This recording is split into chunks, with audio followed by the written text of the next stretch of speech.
Right, welcome back everybody. Today we're going to be looking at my new Yamaha YZF R1.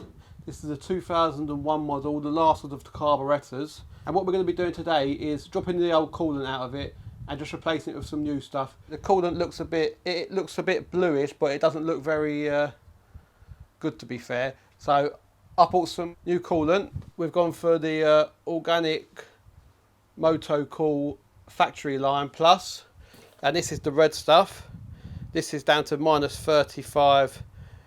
Obviously we don't get that in this country, but that's just what it goes down to, and it goes plus 136. So that'll be ideal for this. I've been on the Yamaha website. It recommends this or Yam Lube are the two to go for, or there is other ones out there, but these are the two main ones that get recommended all the time.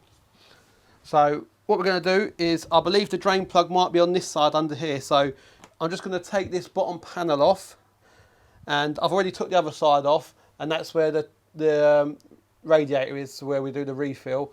So I'm just going to whip, there's about 1, 2, 3, about 4 screws on the lower belly pan for this side.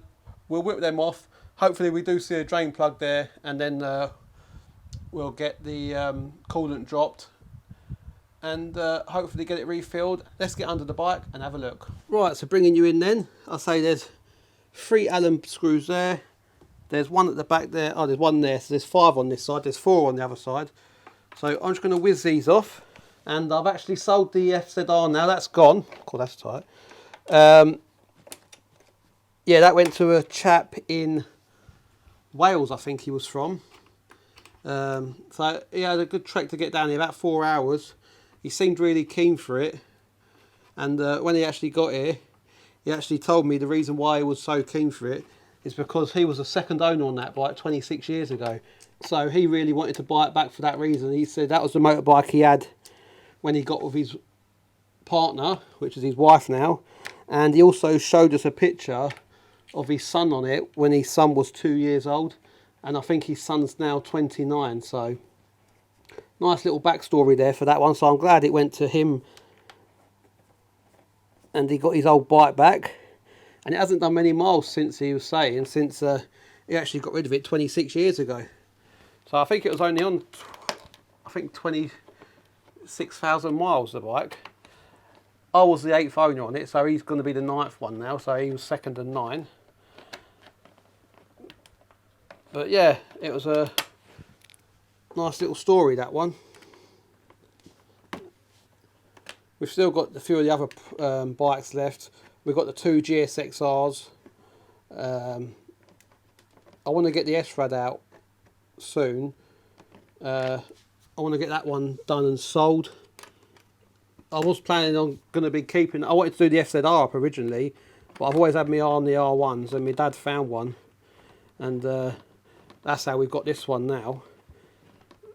So the FZR went, and I'll say I want to get rid of the S-Rad now, because that's a pretty quick turnaround. I think I just need a back of a headlight, because the headlight casing on the back is broken, and a rear tyre, new battery, and I can't think there was much more else to do with that one. Oh, the brake lever, the foot brake lever is snapped, but I've actually got a new one of them, so that's another 10-minute job, and that'll be another bike out of the way, so that'll be another space in there then. I've still got the 4 scooters, but I do 2 of them are ready to near enough go. They just want MOTs on them, but where we've put them now, they're blocked in. It's a right nuisance to get them out, so they will be coming out eventually. But it's either do the S-Rad and get that out of the way, or get the 2 mopeds out of the way. To be honest, we could probably do with getting the S-Rad out of the way, because I say that gives my dad another parking space in here then, because it's a bit crammed in here at the minute. And the 2 mopeds will definitely go, but it's just moving a lot of stuff to get them out again. Right, so that's all bolts out now. So I've left this middle cowling on because I think we should be able to just twist this out without separating that. Yeah, there we go. So you don't need to take that middle section out, so we'll just put that over there. We'll sit it upside down so it don't scratch anything. And while we've got the fairings off, it just gives me a nice little time to check everything in here. It looks really well, actually. There's no oil leaks or nothing. The previous chap did spray a bit like of a wax oil spray on it to protect it, because he just had it in storage as well. He had a load of bikes actually, and he just does all these bikes and he sprays them in this stuff just to protect them from any corrosion or rusting. So, but otherwise it looks really nice and clean and dry under here. Draining point in question is just there above the exhaust pipe, so it looks like about an 8mm. So just bringing you in, it's a bit dark, but on the bottom of this pipe here at the end of my finger there's a little bolt there. It's probably about an 8mm, I'd say. We'll crack that off, and then we're going to drain all the coolant out of that. Right folks, so I don't know what you can see because it's a bit poor lighting in here. So we've just got this 10mm bolt to undo here, and I'm just going to undo that now, and the coolant will start to drop, but it won't run fast. I've still got the radiator cap on. It's just so I can get my hand out the way without getting water everywhere. Right, so there's the coolant coming out now. So if I take that radiator cap off this side, that should flow out then. There we go.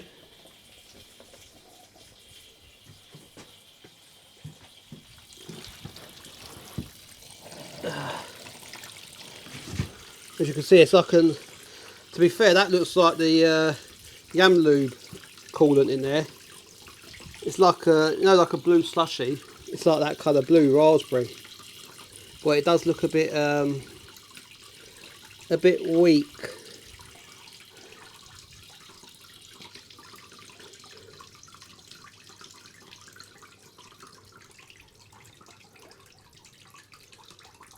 So there we go. I think these just hold just under 3 litres. These systems. I can hear that bubbling that side. So as you can see, I took the radiator cap off here. We've also got the expansion bottle there.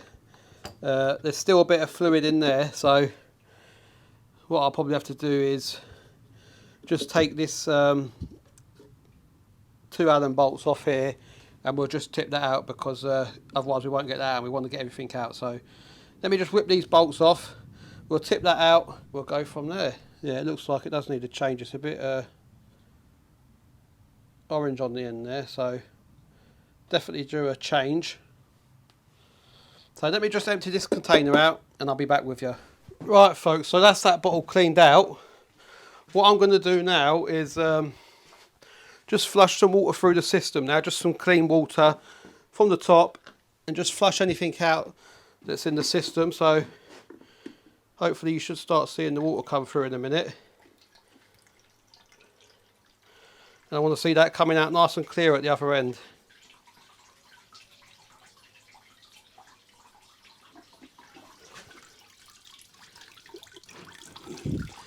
Which it is doing already. And when I did flush that other tank out, it did take about 5 or 6 fill-ups with a good shake to clean it, to get it to run clean. It did run a bit browny at first, and some little bits coming out of it, so hopefully we've got all that out of the system now. I'm doing this flush as well. We're just flushing anything that's out of the system that's in there that we don't want in there. So I'm happy with that now. So we can go ahead and stick our 10mm bolt back in. Also do check the copper washer on these. This one's alright, but you can replace them. I haven't got any here and I didn't remember to order one. But I've just inspected that one and that one's perfectly fine still, so I'm happy with that to go again. Right, no word of a lie, getting that nut back in there is so fiddly. It's literally taken me 4 to 5 minutes just to get that started, because you can't get your hand right in there because the exhaust is there, and it has got a Phillips screw on the end of the nut as well, but you can't get the screwdriver up because the bracket's there that's holding the exhausts. So that was a bit of a nightmare. That's probably the worst part of this job so far. But once you're started and it's in, you're pretty much laughing. And just remember, just to give it a nip, just so you can seal that cross washer.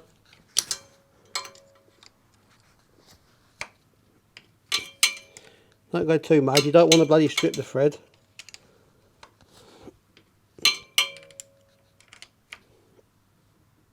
There we go, that's it. Right, so we'll go around the other side, we'll fit the reservoir bottle and we'll get it filled up, and hopefully we've got no leaks, and then we'll get it outside and hopefully get it right up to temperature. We'll leave the cap off to hopefully get any air locks out, and then we'll see how it goes from there. See you in a minute. Right then folks, so everything's had a nice clean down. We'll get this back on. We'll put the bottom one in first because that's on an adjuster. So we'll just start that one off. And then we can get the main one at the top in. Put it on there first. On there. And just lift it up to the desired height where it needs to be. Then we'll do the top one up first. And that's it, just nip that up. Then we can nip this one up. Right then.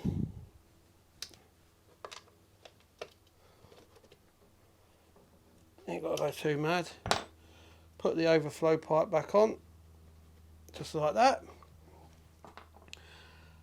Bottom nut's done up, so we can go ahead now and start putting our coolant in. I'm going to put 2 litres in before we do anything, and then we'll take it outside and get it running up to temperature, and then we'll go from there. So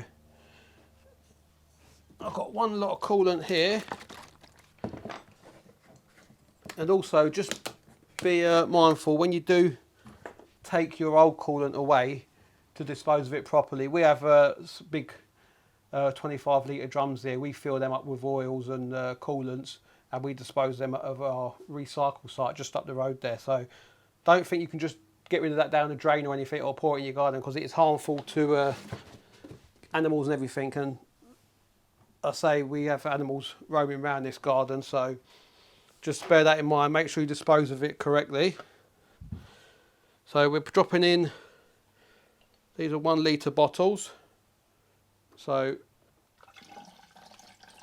we'll get the first litre in. Just keep an eye on that plug at the bottom there, that nothing's leaking out.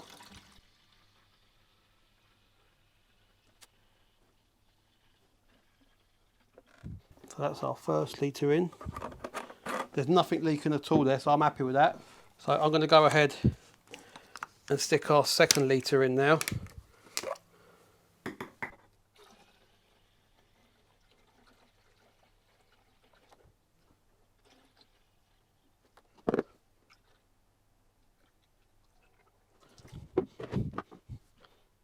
Right, so that's the radiator full. You can hear it bubbling away now. It's going down. Just give your pipes a bit of a squeeze.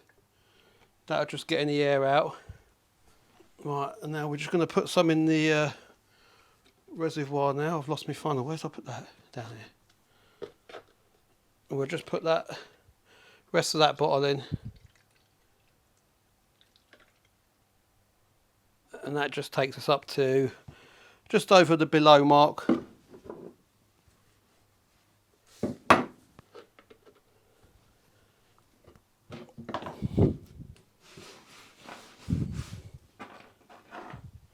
So we'll pop that lid on a minute.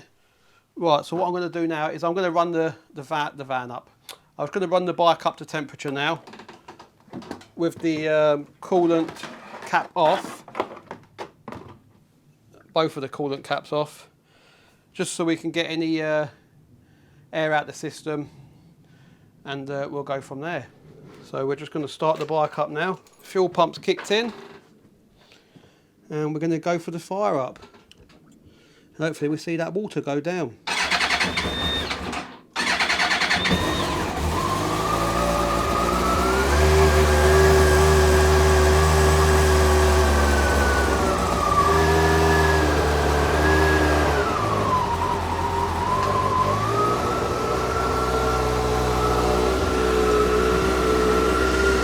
Yeah, that water's dropped right down now.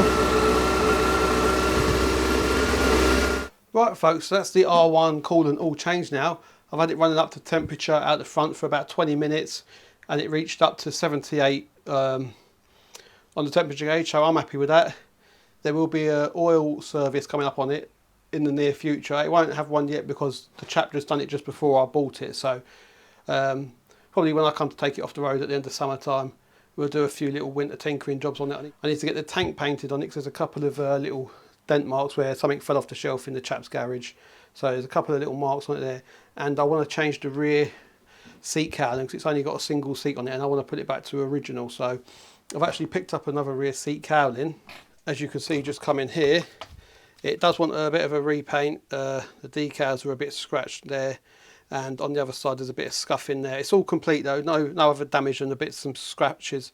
There's no holes in it or nothing. So yeah, really hard to find these 5JJ original ones. You can get aftermarket ones, and the 98 to 99 R1s, the 4XVs, apparently they're a bit shorter in the length here. So there's a few of these for sale on the 4XVs, but the 5JJs, yeah, really hard to get hold of. I mean, you can get the Chinese cheap imitation ones, but I want to keep this bike all original. And I've also got a couple of rear lower fairings there that have been fully resprayed that come with this deal in this package. So yeah, if any of you out there have got a 2001 5JJ rear seat and the rear seat cover, drop us a message because I'll be interested in buying that. Again, there's hundreds on eBay, these cheap Chinese ones from AliExpress and all that. You can get them for about 30, 35, 40 quid. But I say I want to keep it all original, get it back to original. If you've got any questions about the R1 or any of the other bikes we got, drop us a comment down below. And I say if any of you have got any bits out there for a 5JJ, drop us a little comment down below. I'm also looking for a full lock and key set because the bike only comes with one key. Well, I say one key, it comes with two keys, but the ignition is different from the fuel cap. So I'd rather try and get two keys that fit everything, and I need to source a new lock for the under seat because where they've took the conversion to put a single seat on, they've actually took a lock mechanism out there, so I haven't got a lock there. So if I can get a full lock set with two keys, again, you can buy the cheap aftermarket ones, 40 or 50 quid, but I'd rather have the original ones with the original Yamaha keys. So again, if you've got anything, drop us a comment, send us an email. My email's on my about page. So I'm going to leave it here for this little one, and until next time, we'll see you about.